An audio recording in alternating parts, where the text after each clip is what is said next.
Hi, and welcome to the City Repair and Communitecture Food Forest Urban Agriculture Demonstration Project here in southeast Portland at 12th and Market. So we're going to go on a little tour here. I'm going to show you this little strip of land which has so much productivity that it's actually attracting people to come and visit it from around the world. A lot of people are talking about food forests, excited about the idea of vertical gardening because, especially in the urban environment, as you can imagine, it's tough to find enough land to grow food.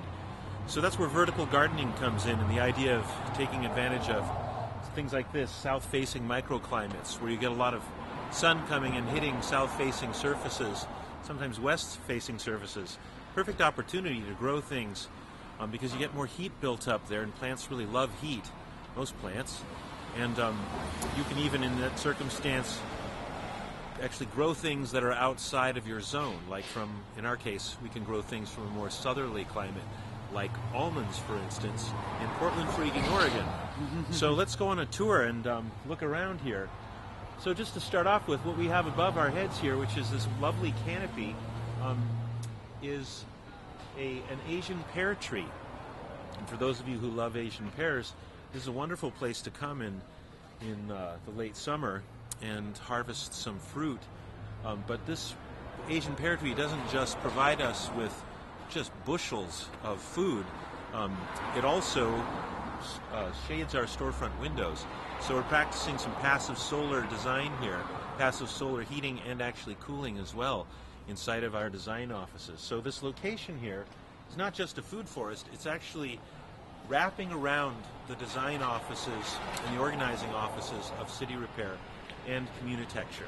So we're shading our vast storefront windows with the vegetation here, especially the grapes and the other vine fruit-bearing plants installations that we have here at the site. So just kind of looking along the grass strip here, you can see we've got about 2 feet here and about 3 feet over here where we have food, we have medicinals, and we also have insect beneficial pollinating plants, mostly in the form of a variety of different sorts of flowers. But as we move around the site, you can just kind of see that it's a lush environment in the city. This is a big deal because, as you may have already heard, there's this thing called the urban heat island effect, where sun comes down and hits an acreage or a site where there used to be a living ecology. And of course, we've supplanted that here and made hardscapes. That hardscape, instead of becoming, light becoming a respirating living ecology that supports a diversity of species, instead it just becomes stored as heat that then radiates into the urban environment and makes it so that the city can sometimes be 10 to even 30 degrees hotter than the surrounding natural landscape outside of the city. So that actually contributes to a lot of distress, including sometimes people dying, as in the case of an enormous event a couple of decades ago in Chicago, where lots of people died in their isolation because of all of the heat building up in their buildings and out in the street, and they felt as if there was no help. So by shading the environment, by shading sidewalks and shading building surfaces with an environment like this, we also combat the heat island effect, which also, incidentally, combats climate change, because heating anything up unnecessarily contributes to the heating of the planet. So as we're walking through here, we're seeing all sorts of plum trees, and let me tell you, this is probably the most juicy, luscious, deep purple interior plum meat of any that you can find in the city. Probably the best plums in the city, and our grapes are the best. And I shouldn't even be telling you this, because now you'll come and pick them when we're not here. But that's okay, because we're doing this to share it, because we get so much of this abundance. It's just ridiculous. There's a rosemary bush right here, and there's a blackberry that's trying to kind of assert itself that we have to trim back. And we see butterflies flying around our roses. And as we move through the site, we're passing by a variety of flowers. There's some chestnut trees trying to volunteer.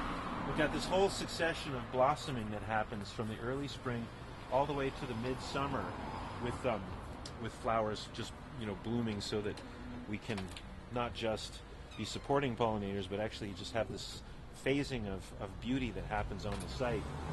At the entrance to Communitecture, you see that the doorway is framed with a couple of blueberry plants in the raised planters that we've created out of barrels. And then as you look up above, there's actually a peach tree here that we've just gotten done harvesting a couple of weeks ago with just boxes and boxes of peaches. Just a bumper crop this year. And then up above here, we've got Italian prunes, which are lovely to eat even before you've dried them. Over here, as you can see, we've got grapes going. These are sort of later season grapes, but they're also seedless white grapes.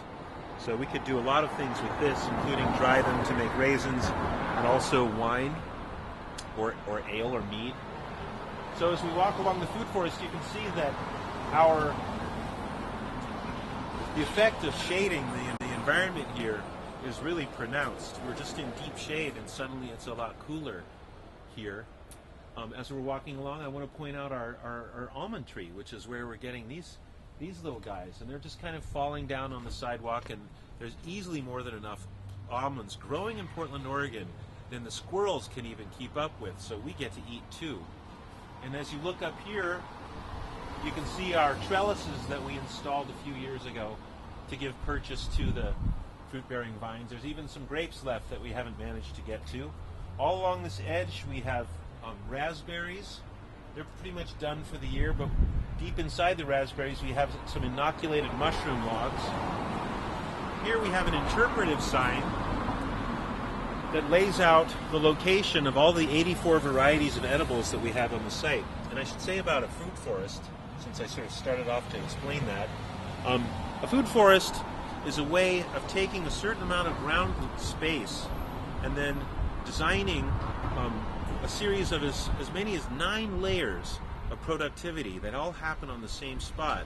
You might ask how you can do that. Well, it's a brilliant idea, and the idea is that even under the ground you can be growing things like tubers, root crops. Above the ground you can have ground cover that's edible. In the Northwest you could be growing sorrel in the shade or in the sun, strawberries. And then above that layer a smaller layer of shrubs, and then above that a taller layer of shrubs, and coming out of those layers something like a vine, like a grape or another kind of berry, or a kiwi or even hops. We've got some of those going too. And then above that smaller trees like dwarf trees, or even columnar peaches or apples. And then above that larger trees, and above that even larger trees. So you can add up the number of layers, all kind of occupying the same space. And that's what we have here. So lots and lots of food being grown on a really limited amount of space. So more flowers, more herbs and shrubs. And as we move down the sidewalk this way, we've got some gooseberries. Over here we've got apples. You can see just the last few apples up there in the branches that we haven't harvested yet. And this, just beyond, at the end of our site, on the ground level, we've got some elderberries, we've got ferns, and we also have some cherry trees. So we've got numbers of trees here, and lots of biomass happening, and all of it supporting the life of not just ourselves, but also birds and small mammals and insects. So we're really, just through this little demonstration project, we're showing a way forward for remaking the urban environment to not just be a more sustainable place, but also a more lovely, fruitful, and inviting environment that's much more worthy of our community, and especially of our children. So thanks for coming on the tour today. I invite you to come visit us in reality in Portland, Oregon, and you can find us at communitecture.net, communitecture.net, or cityrepair.org, and then of course there's also planetrepair.org where you can find more information as well. So thanks very much and have a great day.